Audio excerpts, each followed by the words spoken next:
নমস্কাৰ উত্তৰ নাৰ্চাৰী আন এটা ভিডিঅ'লৈ আপোনালোকক স্বাগতম। বহু গ্ৰাহকে বা বহুতো মানুহে আমাক কেতিয়াবা প্ৰশ্ন কৰে এখন নাৰ্চাৰী আসলে ষ্টাৰ্ট কৰিবলৈ কিমান মূলধনৰ প্ৰয়োজন হয়।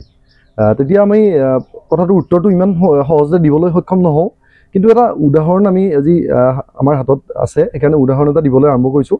এই ভাইটিজন ঘৰ হৈছে আমাৰ দৰং জিলাৰ বৰিচুকাত। হয়, নমস্কাৰ।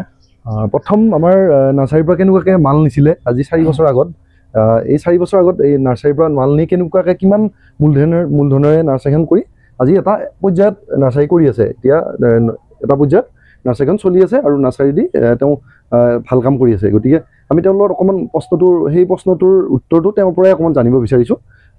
আপুনি কওকচোন বাৰু, এই আপুনি মানে তুমিয়ে বাৰু তুমি বুলি কওঁ। মই প্ৰথমতে এখন চাইকেলত, সৰু চাইকেল এখন আছিলে, চাইকেলখনত 250 টকাৰ প্ৰথম মই বস্তু লৈছিলোঁ ইয়াৰ পৰা। আৰু 250 টকাৰ বস্তু লৈ মই ৰাস্তাৰ ওচৰতে, আমাৰ ঘৰটো মানে ৰাস্তাৰ একদম ওচৰতে, গতিকে আমাৰ মংগলদৈ আৰু যিটো খৈৰাবাৰী ৰোড, সেই ৰোডটোতে আমাৰ ঘৰ। গতিকে তাৰে ওচৰতে মানে এখন সৰু ঠেলা আছিলে। ঠেলাখন এতিয়া মই আজি দেখাব পাৰিম, কাৰণ আজি মই অলপমান কম মাল ল'ব আহিছোঁ, গতিকে সেইখনে লৈ আহিছোঁ। এই ঠেলাখন, এইখনত মই ৰাস্তাৰ ওচৰত মই বিক্ৰী কৰিছিলোঁ, এই ফুল পুলি হওক বা গছৰ পুলি হওক, তেনেকৈ বিক্ৰী কৰিছিলোঁ। আৰু প্ৰথম দিনাখন মোৰ ইনকাম সেই 250 টকাৰ পৰা ইনকাম হৈছিল 600 টকা। আৰু 600 টকাৰ পৰা মোৰ হাতত 200 টকা ৰাখি বাকী 400 টকাৰ আকৌ মই পিছদিনাখন ইয়াৰ পৰা পুলি লৈ গৈছিলোঁ। আৰু তেনেধৰণে মই আৰম্ভ কৰিছিলোঁ। লাহে লাহে সেই হেৰিত বিক্ৰী কৰাৰ পৰা, ৰাস্তাত বিক্ৰী কৰাৰ পৰা এটা নাম দিলোঁ যে টিনা নাৰ্চাৰী বুলি। আৰু আপোনালোকৰ আশীৰ্বাদত বা দাদাৰ সহায়ত আজিলৈকে টিনা নাৰ্চাৰী হিচাপত আমাৰ সেইখিনিত পৰিচিত, পাথৰিঘাট বা বৰিচগা বা চিপাঝাৰ অঞ্চলত আমাৰ টিনা নাৰ্চাৰী হিচাপে পৰিচিত, বা এতিয়ালৈকে টিনা নাৰ্চাৰী হিচাপে চলি আছে। আৰু আগন্তুক আপোনালোকৰ আশীৰ্বাদত যাতে চলি থাকে, এইটোৱে কামনা কৰিলোঁ। সেই প্ৰথম 250 টকাত আমি কি মাল দিছিলোঁ মনত আছেনে বৰ্তমান? হয়, অলপ মনত আছে। প্ৰথম 250 টকাত মই নিছিলোঁ চানদিনীৰ পুলি নিছিলোঁ 6টা। তাৰপিছতে আৰু আমাৰ তেজপাতৰ পুলি 4টা নে 5টা তেজপাতৰ পুলি নিছিলোঁ। আৰু লোকেল মধুৰিআমৰ পুলি কেইটামান নিছিলোঁ। আৰু তেনেকুৱা কিবা সৰু সুৰা মানে কম দামৰ কিছুমান বস্তু নিছিলোঁ। কিন্তু হিউজ বস্তু হ'ল আমাৰ চানদিনী কেইটাই আৰম্ভণি নাৰ্চাৰীখনৰ প্ৰথম। আমি অসমীয়া ল'ৰা হিচাপে কিছুমান ব্যৱসায়ত নামিছোঁ যেতিয়াই কিছুমান কথা নিশ্চয় ক'ব লাগিব। কথা হৈছে, আমি বহুতে ভাবোঁ যে বহুত মূলধনেৰেহে এটা বিজনেছ কৰিব পাৰি বা ব্যৱসায় এটা কৰিব পাৰি। কিন্তু এতিয়া মই ভাবোঁ বহুত মূলধনতকৈও কিছুমান সৰু সৰু কথাৰ কাৰণে বিজনেছবিলাক ছাকচেছ হ'বলৈ সক্ষম হয়। আৰু সেইকাৰণে আজি 250 টকাৰ পৰা প্ৰায় আজি এওঁলোকৰ নাৰ্চাৰীখনত প্ৰায় এতিয়া 4-5 লাখ টকাৰ মাল নিশ্চয় আছে। গতিকে কিন্তু মূলধনটো 250 টকাই। গতিকে আমি উদাহৰণটো হাতত যেতিয়া আগত আহিলে, এই ভাইটি আহিছিলে আৰু এই নাৰ্চাৰীৰ পৰা হয়তো এই বাইকখন লৈছে, লৈছে। কিন্তু এই ভাইটিজনে এই বাইক লৈ উঠিও কিন্তু এওঁৰ বয়সৰ বহুত ভাইটি আছে, এনেকুৱা বাইক চলাই থাকে, কিন্তু সেই বাইকখনেৰে এই মাল নিবলৈ আহিছে এখন ঠেলা লৈ। গতিকে লাজ কৰা নাই। গতিকে অসমীয়া ল'ৰা হৈ যদি সেই লাজটো আমাৰ লগত এই লাজটো নাথাকে, সেই লাজটো আমি নকৰোঁ, তেনেহ'লে আমি যিকোনো এটা কামতে ছাকচেছ হ'ব লাগিব বা পাৰিম, আমি ছাকচেছ হ'ব সম্ভৱ হ'ব। গতিকে মই সকলোকে আহ্বান জনাওঁ, যিকোনো এটা কাম কৰিলে আচলতে লাজটো কৰিব নালাগে।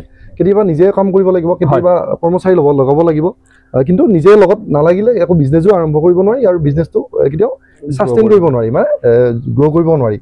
গতিকে সেই নিজে লগাৰ লগে লগে তোমালোকৰ নাৰ্চাৰীখনত এতিয়া কোনে বিশেষকৈ মানে লাগি আছে নাৰ্চাৰীখনত? বিশেষকৈ মোৰ মা আৰু লগতে দেউতা। আৰু যদি কেতিয়াবা অলপ বেছি কাম থাকে তেতিয়া আমি মানুহ লগাওঁ। এতিয়া 2-এজন মানুহ লগোৱা যায়, কিন্তু সদায় নহয়, ডেইলি হিচাপত নহয়, মাজে মাজে মানুহ লগোৱা যায় আৰু কাম কৰোৱা যায় তেনেকে। আৰু ধৰক আপোনাৰ পৰা মই মাল নিবৰ কাৰণে আজি এইখন লৈ আহিছোঁ। কেতিয়াবা হয়তো বেছি মাল হ'লে মই গাড়ীও লৈ আহোঁ, গাড়ী লৈ অহা যায়। কিন্তু মই কম মাল হ'লে এনেকে আহোঁ, কাৰণ মোনাত মাল নিবৰ কাৰণে অসুবিধা আমাৰ। গতিকে অৰ্ডাৰ মাল থকাৰ কাৰণে হঠাতে আহিলে গাড়ী এখন ভাড়া কৰিলে আচলতে তাৰ পৰা এওঁলোকে 500 টকা এটা লয়। 500 টকা লয়। এইখিনি ইমান কম মালখিনিৰ কাৰণে এখন ঠেলা লৈ আহিছে, সেইটো এটা বহুত ডাঙৰ কথা। আমাৰ বিজনেছত কষ্টিং মেনেজমেণ্টটো যিটো মানে কি হয়, এইখিনি মালত যদি তেখেতৰ ধৰা হ'ল গৈছে 2000 টকা, তেতিয়াহ'লে 500 টকা যদি গাড়ী ভাড়া যায়, আচলতে 25% এইটো কষ্টিং যায়। এইখন দি অহাৰ লগে লগে তেওঁৰ জাষ্ট বাইকৰ তেলটো গৈছে, সেই তেলটো 60 টকা বা 70 টকা, আমি 100 টকাই ধৰি ল'লোঁ। সেই 100 টকাত যাওঁতে 2000 টকাত 100 টকা কষ্টিং। গতিকে সেই কষ্টিং মেনেজমেণ্টটো হয়, বাকী 400 টকা তেওঁৰ পকেটত থাকিব। গতিকে তেওঁ এইখিনি মাল নি আকৌ যাকে দিয়ে বা য'ত অৰ্ডাৰ আছে তেওঁলোকে সেই হিচাপতে অৰ্ডাৰটো ল'ব।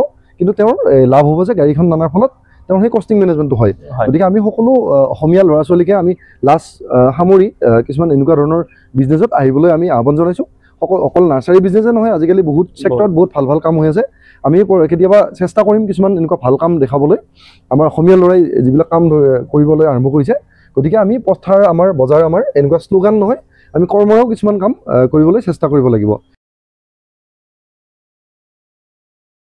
টিনা নাৰ্চাৰীখন আমাৰ বৰিচগাৰ পৰা আমাৰ মঙললৈ আহোঁতে আমাৰ ৰৈনাগুছি এল পি স্কুলখন পাৰ হৈয়ে আমাৰ ৰাস্তাৰ ওচৰতে টিনা নাৰ্চাৰীখন আমাৰ পাব আমাৰ বৰিচগা অঞ্চল টিনা নাৰ্চাৰী বুলি ক'লে সকলোৱে চিনি পায় ফোন নম্বৰটো গতিকে ফোন নম্বৰটো আমাৰ 8822346659 এইটো নম্বৰত যোগাযোগ কৰিব পাৰে আৰু আমাৰ তাত প্ৰায়খিনি পুলিয়ে আমাৰ গছ পুলি হওক ফুল পুলি হওক বা ফল মূলৰ পুলি হওক বা চিজনত আমাৰ অমিতাৰ পৰা জলকীয়াৰ পৰা গোটেইখিনি বস্তু আমাৰ তাত উপলব্ধ আছে বৰ্তমান গতিকে আপোনালোকে যদি লাগে তেতিয়াহ'লে টিনা নাৰ্চাৰী আহিব এবাৰ চাব ভিজিট কৰিব ধন্যবাদ আৰু এওঁলোকৰ নাৰ্চাৰীত কোৱালিটিটো আমি এছুৰেঞ্চ কৰিব পাৰোঁ কাৰণ যিখিনি প্ৰডাক্ট হয় তাৰ 90% প্ৰডাক্ট আমাৰ পৰাই হয় আৰু 10% প্ৰডাক্ট তেওঁলোকে নিজেও প্ৰডাকশ্যন কৰে গতিকে তেওঁলোকৰ কোৱালিটি এছুৰেঞ্চটো আমি উত্তৰ নাৰ্চাৰীৰ ফালৰ পৰা দিছোঁ গতিকে আহিব টিনা নাৰ্চাৰীত সকলোৱে তেওঁলোককো সহায় দিব তেওঁলোকৰ নাৰ্চাৰীখন যাতে আগুৱাই যায় আমি অসমীয়া হিচাপে অসমীয়াৰ সকলোৱে একেলগে কাম কৰোঁ এই আশা আমাৰ ধন্যবাদ আজি ভিডিঅ'টো আমি ইমানতে শেষ কৰিলোঁ